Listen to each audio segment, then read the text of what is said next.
우리는 모든 사람이 연결된 시대에 살고 있습니다. 실시간 메시지, 소셜미디어, 밤낮을 가리지 않고 끊임없이 대화를 나누는 사람들.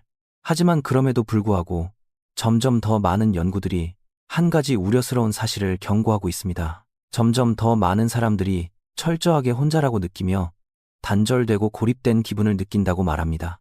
그런데 참 흥미로운 점이 있습니다. 어떤 사람들은 곁에 아무도 없다고 느끼며 외로워하는 반면 다른 사람들은 전혀 다른 선택을 했기 때문입니다. 그들은 특정 사람들과 거리를 두기 시작했습니다. 휴대폰 화면에 뜬 이름을 보고 아주 단순한 결정을 내린 것입니다. 오늘은 아니야. 오늘은 안 받을래. 그리고 어쩌면 앞으로도 영영. 그리고 이상한 것은 바로 이 점입니다. 이들은 외로움을 느끼지도 않고 상처받았다고 느끼지도 않습니다. 오히려 이들 중 많은 사람들은 태어나서 지금처럼 마음이 편안했던 적이 없었다고 말합니다. 여기서 한 가지 질문이 떠오릅니다. 도대체 언제 이런 변화가 일어나는 걸까요? 누군가가 사람들을 멀리하고 다시는 예전으로 돌아가지 않겠다고 마음먹는 그 순간 말입니다.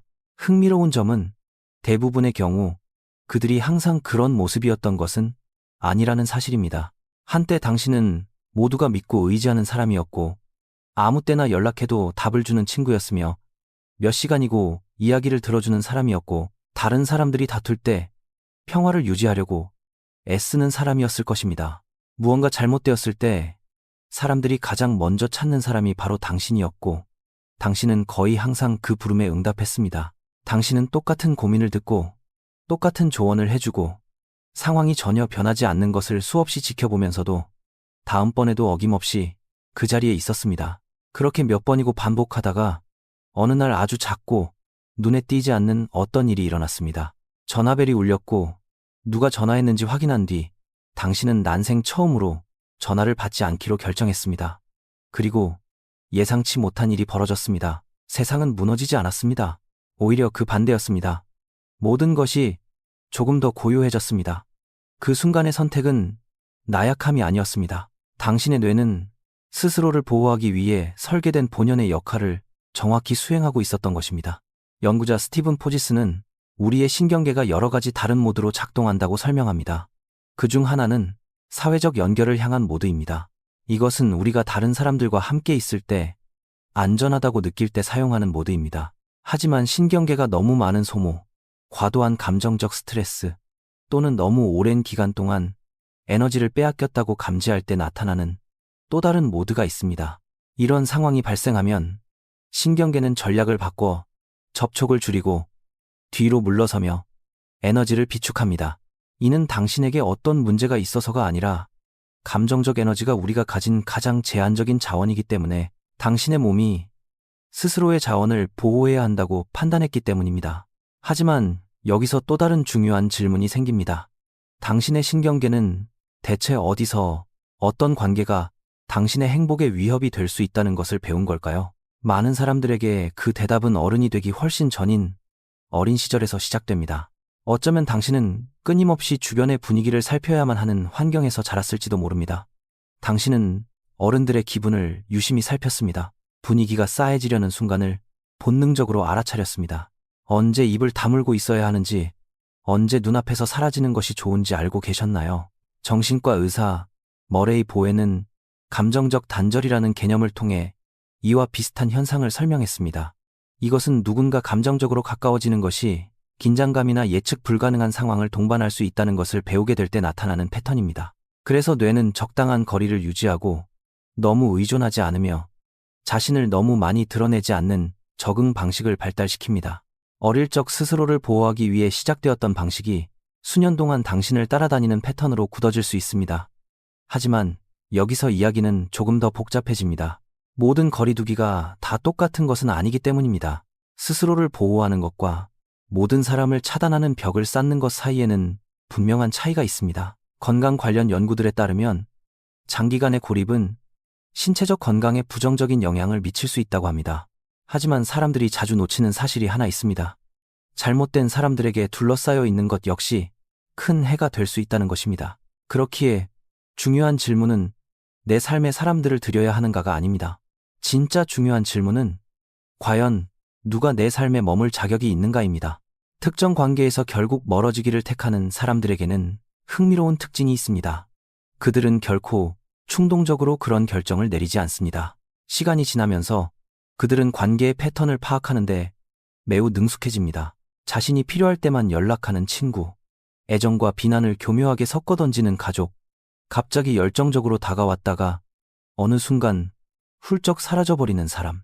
당신의 마음은 그 반복되는 주기, 지켜지지 않는 반복된 약속, 그리고 반복되는 행동들을 알아차리기 시작합니다. 그리고 똑같은 패턴을 충분히 겪고 나면 당신은 자신이 보고 느낀 것을 확신하게 됩니다. 최근에 몇몇 연구들은 아주 흥미로운 사실을 발견했습니다. 어릴 적 감정적인 스트레스를 많이 겪은 사람일수록 사회적 신호에 더 높은 민감성을 발달시키는 경향이 있다는 것입니다. 뇌가 타인의 행동에 나타나는 미세한 변화에 특별히 더 주의를 기울이게 되는 것입니다. 이것은 편집증이 아닙니다. 차곡차곡 쌓인 경험의 결과입니다. 당신의 마음은 수년 동안 관찰하고 비교하고 학습하면서 일종의 조기 경보 시스템 같은 것을 만들어낸 것입니다. 그렇기 때문에 어떤 관계가 당신의 에너지를 고갈시킬 것이라고 이 시스템이 경고할 때 많은 사람들은 그 신호에 귀 기울이는 법을 배웁니다. 사회는 사람들과 거리를 두는 이들을 묘사할 때 흔히 반사회적이거나 고립되었다는 단어를 사용합니다. 하지만 그런 단어들 속에는 우리가 항상 더 많은 연결과 더 많은 사람, 더 많은 교류를 원해야 한다는 고정관념이 깔려 있습니다. 그러나 전혀 다른 경험도 존재합니다. 바로 스스로 선택한 고독이 주는 평온함입니다. 이것은 마음을 아프게 하는 외로움이 아닙니다. 당신의 마음이 온전히 쉴 수 있는 공간이 주는 고요함입니다.